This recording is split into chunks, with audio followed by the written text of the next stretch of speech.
போதைப் பொருட்களற்ற சமூகத்தை உருவாக்க அடியெடுத்து வைப்போம். Be a part of the movement for a drug-free society. Essendon Marathon. Register now. GT Holidays, South India's #1 travel brand. You know you are special when you're with GT Holidays. நடிச்ச ரக்ஷிதாவும் சரி, பாலா அவர்களும் சரி, அவங்க சில முரண்பாடான சில விஷயங்கள் சொல்றாங்க. பாலாஜின்னு ஒருத்தர் இருக்காரு, ரக்ஷிதா இருக்காங்க. ஒரு கிளிம்ஸ் மாத்திரம் கட் பண்ணி அவங்க சம்மந்தப்பட்ட ஒரு போர்ஷனை வந்து எடுத்து போடுறோம். ரச்சிதாவை அப்படி பார்த்தோன்னே எல்லாருக்கும் ஒரு பெரிய ஷாக். அதில் அவங்களுக்கு கொஞ்சம் அது நெருடலாக மாறிடுச்சு. அது பாலாஜி இது இட்ஸ் ஃபர்ஸ்ட் ஃபிலிம், இதுக்கு என்னால் ரெமுனரேஷன்ஸ்லாம் பெருசாக தர முடியாது. பெரிய அமௌண்ட் இன்வெஸ்ட் பண்ணி உன்னை ஹீரோவாக வச்சு நான் ஒரு படம் பண்ணுறேன். ஒரு நல்ல பிஸ்னஸ் ஆகுதுன்னா நான் உனக்கு ஒரு 5 lakhs வரைக்கும்.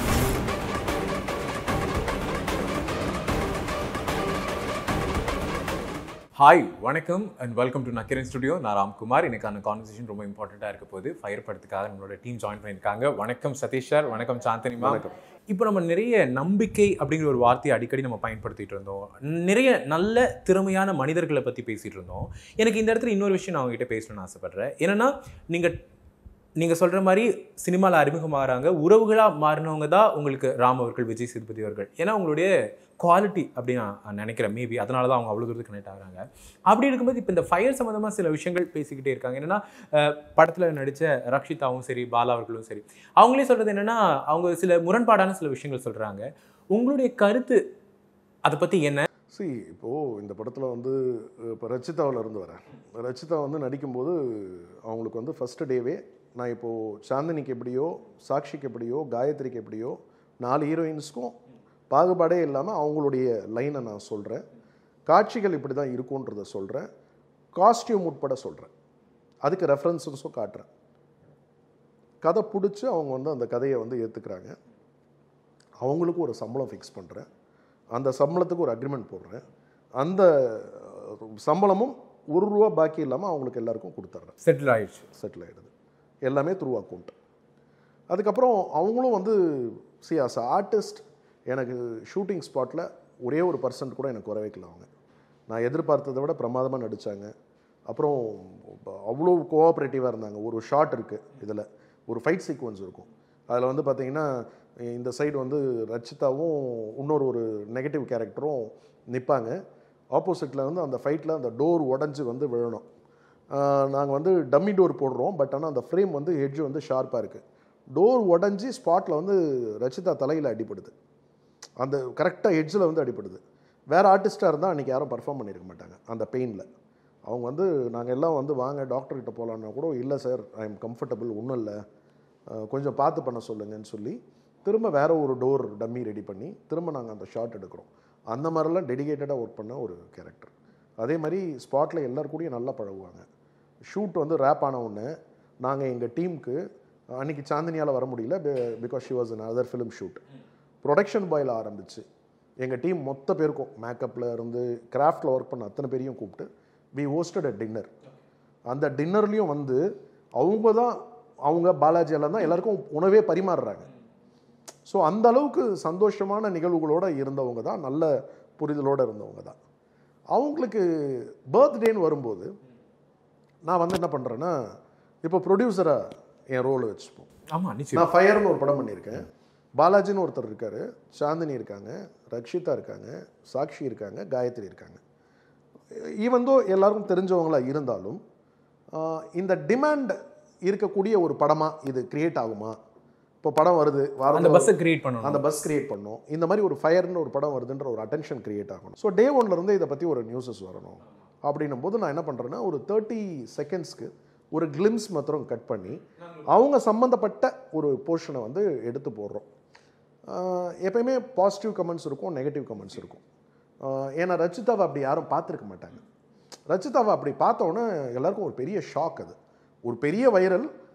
இன்ஃபேக்ட் வந்து அதுதான் வந்து ஃபயர் அப்படிங்கிற ஒரு விஷயத்தை முதல்ல மூலமுடுக்கெல்லாம் கொண்டு போய் சேர்த்துது. கண்டிப்பாக அதில் அவங்களுக்கு கொஞ்சம் அது நெருடலாக மாறிடுச்சு. அது நெருடலாக மாறும்னு எதிர்பார்த்து பண்ணதில்லை, இன்டென்ஷன்லாம் கிடையாது.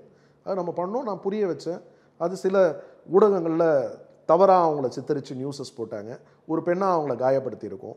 அதெல்லாம் அதெல்லாம் புரிஞ்சிக்க முடியுது. பட் ஸ்டில் இதை ஒரு படமாக அவங்க நினச்சி இது ஓகே, இது வந்தது ஒரு பப்ளிசிட்டி மெட்டீரியல், அவ்வளோதான் விட்டுறணும். அது அவங்களுக்கு கொஞ்சம் பர்சனலாக ஹர்ட் ஆச்சு போல இருக்குது. அதுக்கப்புறம் அதிலிருந்து அவங்க தொடர்ந்து நான் எதுக்கும் வரமாட்டேன் போக மாட்டேன் இப்போ அப்படின்னாங்க. ஆனால் டப்பிங்கெல்லாம் கூட அவங்க தான் பண்ணி கொடுத்தது. டப்பிங் பார்த்துட்டு ஃபஸ்ட் டைம் ஏதோ ஒரு இன்ஃபர்மேஷன் சொல்லணும், ரச்சிதாவோட ஓன் வாய்ஸில் பேசினது இதுதான் முதல். அது அவங்களே அவங்களோட இன்ஸ்டாவில் போட்டிருப்பாங்க. ஸோ அந்தளவுக்கு she enjoyed and work it. And again I am telling you, அவ்வளோ பிரமாதமாக நடித்து கொடுத்தாங்க. அவங்களால எனக்கு எந்த பிரச்சனையும் கிடையாது. பட் இந்த புரிதல் இல்லாமல் போனதால் என்ன ஆச்சுன்னா அவங்களுக்கு இதை வந்து அவங்க வந்து ஒரு நெகட்டிவ் ஷேடில் எடுத்துக்கிட்டாங்க. அதனால அவங்களுக்கு சரி நான் வந்து வலியுறுத்தலை, விருப்பப்பட்டால் ஒருத்தங்க வரணும், விருப்பப்படாத போது நம்ம வந்து கம்பல் பண்ணி ஒருத்தரை வர வைக்கக்கூடாது, சக்ஸஸ் அவங்களுக்கு பேச வைக்கோன்ட்டு விட்டுட்டேன். இப்போ பாலாஜி பற்றி எடுத்திங்கன்னா, இப்போது மீதி பேரெல்லாம் வந்து ஆர்டிஸ்ட்டாக எல்லாருக்கும், இப்போது சாந்தினி வந்து ஒரு எனக்கு தெரிஞ்ச ஒரு 20 படம் பண்ணியிருப்பாங்க. 20 ஃபிலிம்ஸ் இருக்குமா? சொல்கிறேன், உதாரணத்துக்கு சொல்கிறேன். சாக்ஷி ஒரு 20 ஃபிலிம்ஸ் பண்ணியிருப்பாங்க. ரச்சிதா ஆல்ரெடி சின்ன டெலிவிஷனில் ஒரு பெரிய மார்க்கெட், அவங்களுக்கு வந்து சரவணன் மீனாட்சிங்கிற ஒரு பெரிய சக்ஸஸ் ப்ராடக்ட் கொடுத்தவங்க அவங்களுக்குன்னு இருக்குது. ஸோ அவங்களுக்கெல்லாம் ஒரு ரெமுனரேஷன் ஃபிக்ஸ் பண்ணி அவங்களுக்கு எல்லாருக்கும் ஒரு பேமெண்ட்ஸ் கொடுக்குறேன். பாலாஜியை கூப்பிடும்போது மாத்திரம் நான் சொல்லிட்டேன், பாலாஜி இது it's your first film, even though you have acted one small film, இது ஃபஸ்ட்டு ஃபிலிம், இதுக்கு என்னால் ரெமுனரேஷன்ஸ்லாம் பெருசாக தர முடியாது, இது உனக்கு ஒரு ஆப்பர்ச்சுனிட்டி. நான் ஒரு பெரிய அமௌண்ட் இன்வெஸ்ட் பண்ணி உன்னை ஹீரோவை வச்சு நான் ஒரு படம் பண்ணுறேன். இந்த படத்தில் வந்து ஒரு நல்ல பிஸ்னஸ் ஆகுதுன்னா நான் உனக்கு ஒரு 5 lakhs வரைக்கும் உனக்கு வந்து பேமெண்ட் தரேன், அதுக்கு வந்து நீ ஒரு அக்ரிமெண்ட் மாத்திரம் சைன் பண்ணு, அதுக்கு முன்னாடி என்னை பணம் கேட்கக்கூடாது அப்படின்னு சொல்லி அவருக்கு அக்ரிமெண்ட் பண்ணி அவரும் வந்து ஸ்பாட்டில் கம்ப்ளீட்டாக எல்லா நாளும் நடித்து கொடுத்தார், டப் பண்ணார். டப்பிங் வரும்போது பேமெண்ட் கேட்டார். அப்பவும் சொல்லிட்டேன், நான் முதல் நாள் சொன்னது தான், only if something happens fruitfully நான் அப்போ நானாக வாலண்டராக கூப்பிட்டு நான் பண்ணுவேன், don't worry about it, it's your product அப்படின்னு நினைக்காம இட்ஸ் ஆர் ப்ராடக்ட்னு நினை, அதனால் அது மாதிரி ஒர்க் பண்ணினேன். பட் ஏதோ சந்தர்ப்ப சூழ்நிலையில் மன அழுத்தத்துலேயோ ஏதோ ஒரு தவறுதல்ல ஒரு ட்வீட் ஒன்று போட்டு விட்டார், I am quitting of the cinema அப்படின்னாரு. அதுக்கப்புறம் வரலன்னாரு. எனக்கு நடுவில் ஒரு நாள் ஃபோன் பண்ணி எனக்கு கொஞ்சம் பணம் வேணும்னாரு. அதுக்கப்புறம் நான் வந்து அதை பெருசாக நினச்சிக்கல, லாஸ் வந்து எனக்கு கிடையாது பாலாஜி, அது இட்ஸ் யுவர் லாஸ், வந்தால் வாங்க வரலைன்னா விட்டுருங்கன்ட்டேன்.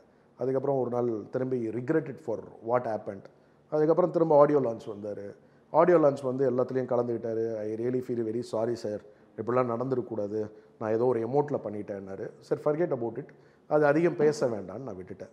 அதுக்கப்புறம் திரும்ப எனக்கு ஒரு நாள் ஃபோன் பண்ணார், எனக்கு ஒரு சின்ன தொகை தேவைப்படுது, எனக்கு அர்ஜென்ட்டாக அனுப்ப முடியுமா, ஹெல்ப் பண்ண முடியுமான்னாரு.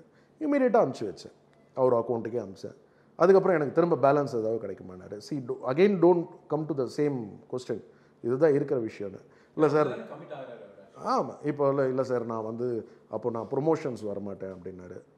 இட்ஸ் அப் டு யூ, வந்தால் இட்ஸ் யுவர் ப்ராடக்ட், வரல அப்படின்னாலும் எனக்கு தெரியும் என் படத்தை நான் எப்படி ஷோல்டரில் கொண்டு போகணுன்னு. இன்ட்ரெஸ்ட்டாக இருக்கிறவங்கள வச்சு நான் யாரையும் வற்புறுத்த மாட்டேன், வலியுறுத்த மாட்டேன், இருக்கிறவங்கள வச்சு நான் ப்ராஜெக்ட் வந்து நான் வந்து கொண்டு போகிறதுக்கு பார்த்துக்கிறேன். இதுதான் நீங்கள் கேட்டதுக்கான பதில். சினிமான்னு வந்துடுச்சுனாலே என் வீட்டில் என் அப்பா தான் சொல்லுவார், அரசியலும் சினிமாவும் வந்து கிட்டத்தட்ட வந்து பொது வாழ்க்கை மாதிரி. பொது வாழ்க்கையில் இருக்கும்போது நம்ம வந்து எப்படின்னா ஊர் ஓரமாக இருக்கிற எல்லைக்கல் மாதிரி, நம்ம வந்து நடந்து போகும்போது கால் வலிக்கு நம்ம வந்து இலைப்பாடுறதுக்கு அந்த கல் மேலே உட்காரலாம், அதே கல் மேலே வந்து ரோட்டில் போகிற நாயும் வந்து காலை தூக்கி ஒன்று கடிக்க தான் செய்யும். அதெல்லாம் சகிப்புத்தன்மை இருந்தால் மாத்திரம்தான் நீ சினிமாவுக்கு போகணும், அரசியலுக்கு போகணுன்னு வேறு. சகிப்புத்தன்மை எனக்கு இயல்பாகவே உண்டு, நான் இமீடியட்டாக ரியாக்ட் பண்ண மாட்டேன். அது எதுக்கு பெருசாக ரியாக்ட் பண்ணிக்கணும், உண்மை என்னன்னு நமக்கு தெரியும், அதுக்கப்புறம் தேவைன்னா அதை பற்றி பேசலாம்.